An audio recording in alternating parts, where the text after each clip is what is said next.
Good morning, Lord. Ang ganda ng sikat ng araw. Thank you po. Long drive na naman po at nandito po ako sa likod para relax.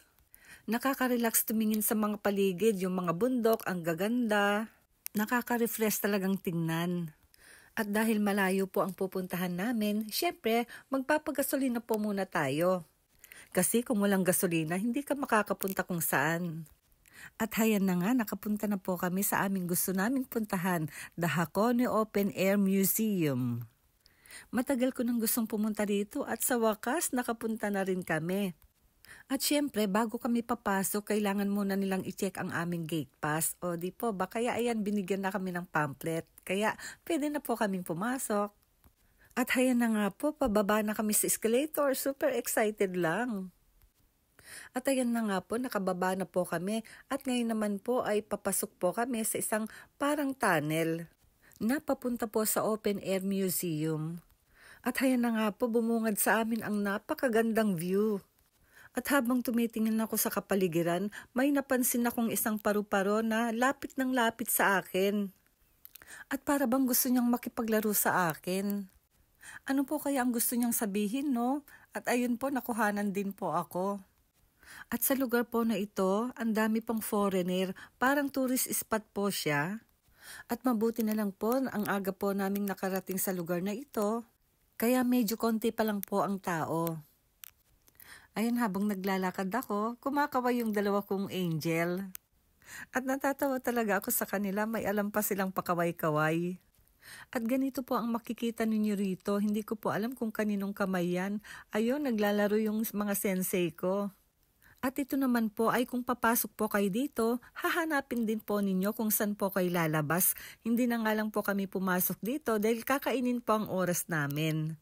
Kaya tawa po kami ng tawa yung mga naririnig naming boses kung saan daw sila lalabas.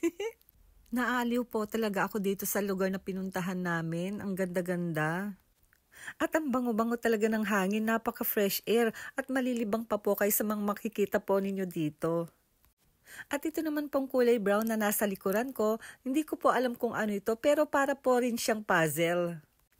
Ayan, nandito na nga po kami. Ito po yung gustong-gusto kong puntahan dito.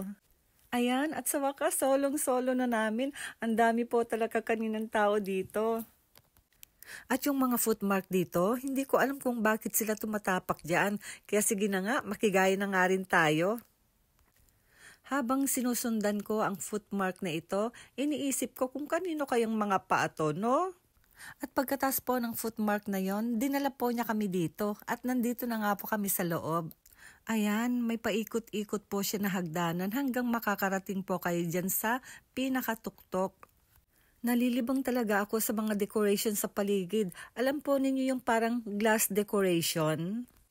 Ayan, habang umaakyat dito, titingin-tingin ka muna sa paligid para ma-enjoy mo ang glass decoration na nakapaligid sa'yo. At yung footmark kanina na sinundan natin ay nandito na naman po siya sa hagdanan, paakyat sa itaas. At ayan na nga po, humahawak na po ako sa mga bakal-bakal sa paligid dahil natatakot ako't nalulula. Habang paakyat ako rito, enjoy na enjoy ako sa pagtingin sa paligid. At ang gaganda ng glass decoration. Pero nakakalula pala. At sa wakas, narating na rin namin ang taas, nakakapagod at nakakalula po talaga. Nanginginig pa nga po yung pako rito that time. At dito ko na nga na-enjoy ang kapaligiran at ang bundok ang gagandang tignan. At makikita mo rin ang mga iba't ibang klase ng puno na iba't ibang kulay. Napakagandang tanawin at tumingin ka rin sa taas, nakikisama talaga ang panahon.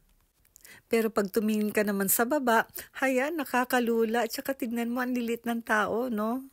At ayan nga po, in-enjoy po muna namin ang pagtingin sa paligid.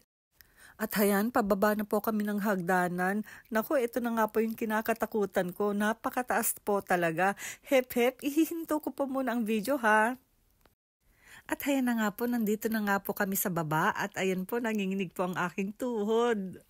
At ayan nga po, nakababa na po tayo at tumingin po ulit tayo ng mga display po nila kung ano po yung mga nandito. Nakaka-enjoy po talaga. Ito po yung dinaanan namin papasok. Sayang ang dami pa po ninyong hindi nakita pero kailangan na po naming umalis. Dahil pupunta pa po kami sa ibang lugar o di po ba sayang po kasi ang oras. At ito naman po yung tunnel na dadaanan po namin palabas. At abangan po ninyo yung susunod na video. Yun po yung pinuntahan namin pagkatapos po nito. Arigato, mata ne!